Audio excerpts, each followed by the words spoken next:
The time is exactly 8:37 a.m. Welcome back to News and Views right here on Salam Media.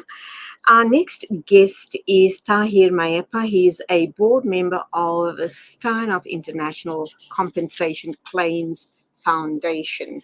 We've just heard that the Western Cape High Court has approved Steinhoff's bid to have its 25 billion rand settlement proposal made final and binding. Assalamu alaikum, Brother Tahir. Welcome to the program. And are you pleased with this ruling? I know you've been fighting long and hard for this settlement to come through, for the claimants to be paid out. Wa alaikum salam wa rahmatullahi wa barakatuh. Yes, this ruling is a positive ruling in a sense that it sort of brings to what we've been fighting for in terms of the other claims in other jurisdictions, like the claim that we are having against Steinhoff in Netherlands. So the settlement proposals that they've made to settle their case here at home basically puts us in a very positive position in terms of making sure that at last Steinhoff does justice to all the investors that they had on their books.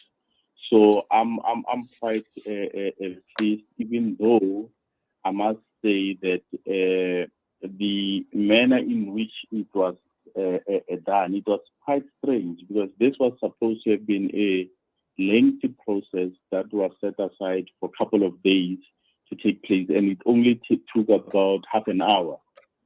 So that in itself, I'm not sure whether, look, we respect the wisdom of the court, having looked at the papers and so forth. However, that ruling basically didn't allow us a chance to go into the mindset in terms of what exactly is happening, because the trial sort of reveals a number of things in the process. But because of this ruling was done without any leading of any evidence and all that, deprived us of all those details. But in overall, it's a positive ruling. Okay, so what I'm hearing from you is that you are, and the rest of the claimants are, very comfortable with the amount that was agreed upon, which is 25 billion South African rands. That's the settlement proposal made, but it is final and binding. We also know that after months of intense litigation, as you have said, the case was wrapped up in less than half an hour on Monday morning, and the judge, Roshni Ali, ruled that she could find no reason to not grant Steinhoff's request. You are saying you're comfortable with the amount. Give us some context, give us some background as to this litigation, the claims. What went wrong that Steinhoff and you as the Compensation Claims Foundation had to fight long and hard to get this claim settled? Well, the amount, one cannot say that one is satisfied with the amount, because this is a settlement not for the whole claim, by the way. I must put it out there. This is a settlement amount for a claim here at home. But remember, there are multiple claims that are still happening elsewhere in the world. But what this settlement does, or this judgment does, basically it gives us an opportunity to deal with the remaining claims against Steinhoff. Even though we are not there yet, as we lack sort of visibility on the status of the claims. The verification process, for instance, was not clear, and it's something that is still has to take place. So because of cost compensation payment will probably be expected by the 15th of February or so, it's only then that we'll be able to see and understand exactly the details. But the fact of the matter is that this judgment here, once we have all the details, and we have already had a brief board meeting of the compensation claim, we are writing a letter to Steinhoff, basically for them to confirm that their request was given in totality, so that we can use this as part of our claims in other jurisdictions. Okay, I understand that there are three classes of claimants. I'm wondering, how is the monies, this 25 billion rands, going to be broken up and compensated to the different classes? But before you respond to that, just give us a brief background as to how we reached this point. What was the reason that there was this claim against Steinhoff? Well,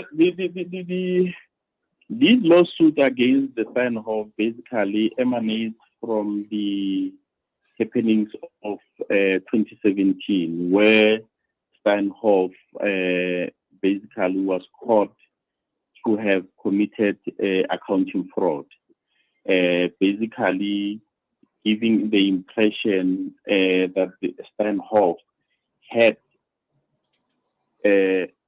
certain growth, financial growth, which was not true. Basically, it was a fraudulent financial, what do you call,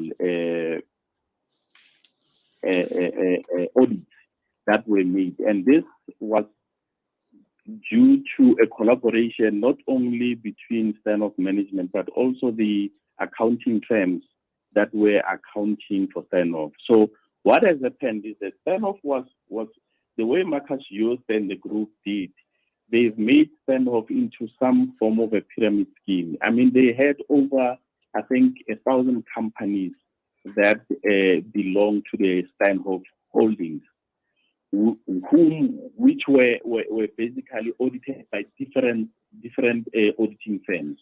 So it was easy for them to manipulate the numbers in creating this massive performing company, which resulted in more and more investors coming to the fore, because of people invest based on what they see or what they hear, and but all that we had on all that we saw was basically fraud, and people threw their money into a ditch.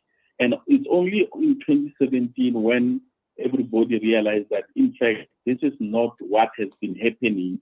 Steinhoff was not as lucrative as they claimed that Steinhoff was, and the share price collapsed basically overnight when these revelations came to the fore. So many businesses and companies and individuals lost a lot of money because of they threw their money into basically a company that was not worth what they claimed it was worth. So that's when this international claim emanated from, insofar as that. But because of Steinhoff was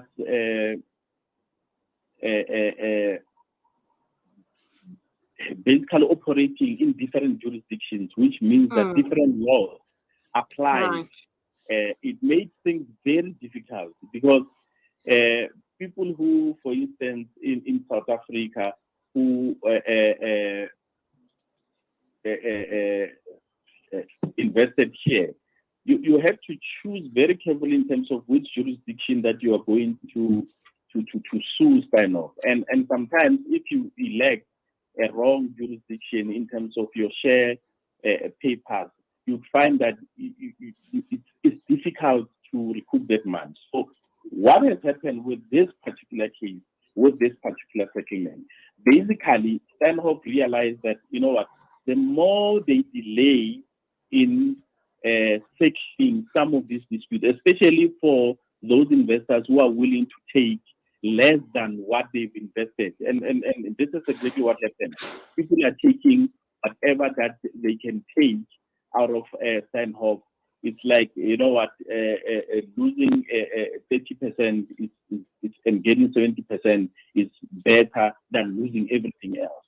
Now, that in itself has sort of put certain investors in the top ladder of making sure that they make those settlements. The only downside of these kinds of settlements is that there may be others who are at the bottom side of the ladder who, by the time their settlement comes through, there will not be anything left for them. And then the smaller players will get less and less and less, because what kind of strategy is they want to deal with the bigger players in order to make sure that they settle those first, and then the rest of the other investors can take later on.